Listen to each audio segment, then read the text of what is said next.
T'as déjà lu de la littérature érotique, toi? Bah, évidemment. Tiens, en ce moment, je suis en train de lire La vie sexuelle de Mademoiselle Eva, c'est génial. Oh, tu me le prêteras? Oui, si tu veux. Enfin bon, je te préviens quand même, ça fait 502 pages, hein. Bon, bah laisse tomber, alors.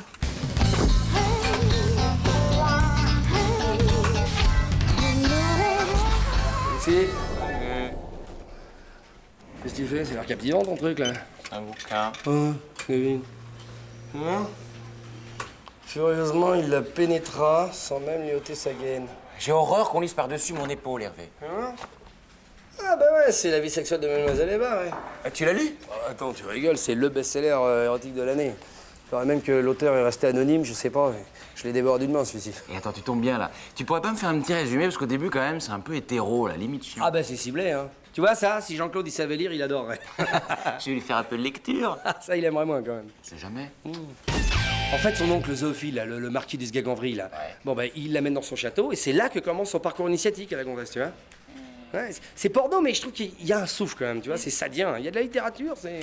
Oui, mais elle est amoureuse de qui, l'héroïne? Mais elle est amoureuse de personne, Philippe, c'est une pute, enfin, c'est une nymphomane. Elle stoppe tous les mecs du château. Oh, je vais m'identifier à elle, c'est clair. Enfin, le principe, il est simple. Un mec par chapitre, et dans le dernier chapitre, tous les mecs à la fois. Non, c'est bien, c'est touffu à la fin, c'est la trouvaille, quoi. Et le premier avec le palefrenier, là. Oh, le palefrenier. Ouah. Et tu trouves pas qu'il ressemble à... Tiens, regarde, attends. Qu'est-ce que c'est? Là, voilà.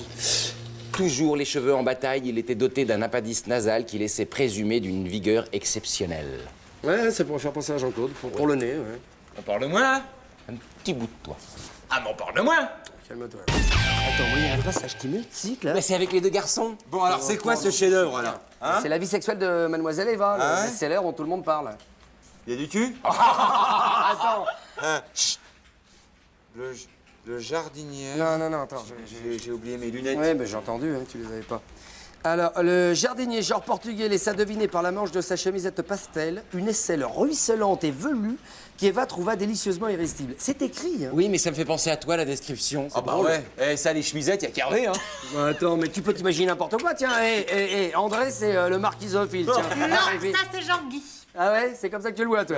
Qu'est-ce que t'en sais? Tu l'as lu, peut-être? Bah évidemment, c'est moi qui l'ai écrit. C'est quoi? Hein? C'est... Bah, Eva, c'est toi qui as écrit ça? Mais non. Avec Marie-Pierre, ma colocataire. Je lui ai parlé des mecs de la boîte pour nous inspirer. On a bien rigolé. Mais attends, je comprends maintenant, le majordome averti et précieux, c'est moi. Le séminariste puceau, c'est Sylvain. Le garde-chasse taciturne et impuissant, c'est André. Et le petit mitron éjaculateur précoce, c'est Vince. Oh, c'est génial! Eh, mais dis donc, c'est le best-seller de l'année, ça! Et tu vas te faire un paquet de thunes! T'as signé 50-50 avec ta colocataire, là? Non, elle m'a dit que c'était pas la peine que moi je signe sur le contrat parce que dans Mademoiselle Eva, il y a déjà Maëva. Mais non. Mais alors pourquoi tu laisses filer l'argent comme ça? Une fortune qui glisse sous le nez, là! Bah ouais, la moitié du loyer, elle est partie sans préavis pour s'installer dans une villa qu'elle s'est achetée avec ses droits d'auteur. Alors moi, du coup, je cherche une colocataire si vous connaissez quelqu'un. Bon, en attendant, tu peux me le dédicacer? Hop, c'est moi qui ai le stylo, c'est moi qui dis. Dis donc, c'est le mien. Mais alors, Dis c'est donc. mon stylo, dis donc! Oh, dis donc, Maëva, mais c'est dingue, cette histoire. Mais moi aussi, je vais me mettre à écrire. Quoi, à qui? Mais quoi, je vais écrire mon livre? Jean-Claude Convenant au volant. Avec en plus petit, sur la route du cul. En dessous. C'est bien, C'est bien, hein. Ah bah, il y a tout ce qu'il faut, bagnole, cul et tout. Ah ouais. Mais tu sais, c'est pas parce que t'as le bambou que t'as nécessairement la plume, hein? Le bambou et la plume. Jean-Claude Convenant. Ouais.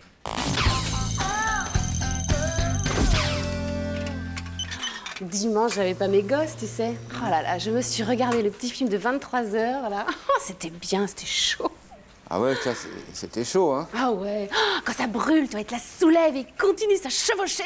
Et ouais, et là, elle a pas de robe, ils sont en sueur. Elle a pas... Monsieur, ah, c'est parce que tu confonds avec le moment où elle arrive en prison. Là, elle a pas de robe et elle se confectionne une petite robe dans les rideaux. Attends, tu me parles de quel film, là? Bah, autant n'emporte le vent. Et ça nique là-dedans? Ça doit pas beaucoup niquer, hein.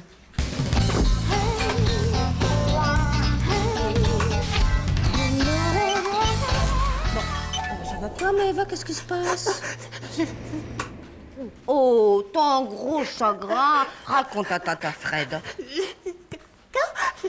Mais t'as rencontré quelqu'un, mais c'est bien ça. Attends, facteur, celui sur lequel tu te lâches depuis 2 ans. J'ai toutes les choses. Non, il s'enfant passé quelque chose. Il t'a touché, ouais. La main. Et après. Remets-toi le recommandé. Oui, oui, mais après. Ah, il est parti.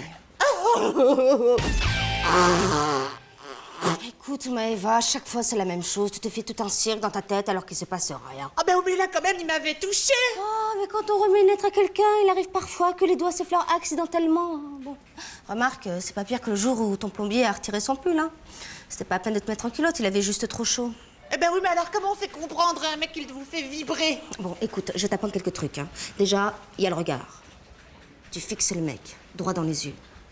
Avec un rien de langue. Toi, essaye. Allez. Ok, on oublie. Sex and drug and rock and roll.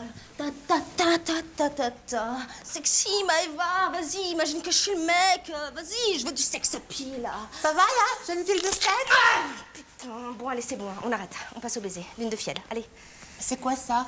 Mais si, Lune de fiel, le film, là, la séquence dans la cuisine où elle se met du yogourt, là, partout sur la bouche, elle dégouline. C'est excitamment le mec, et lui roule un de ses patins.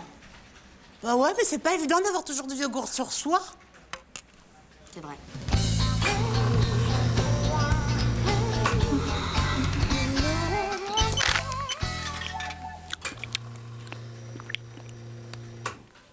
Bah alors, au lieu de me regarder comme ça, embrasse-moi. Ça va pas, non? T'as dû te plein la figure. Mais dis donc, la prochaine fois, tente une petite béarnaise. Et là, je te dévore.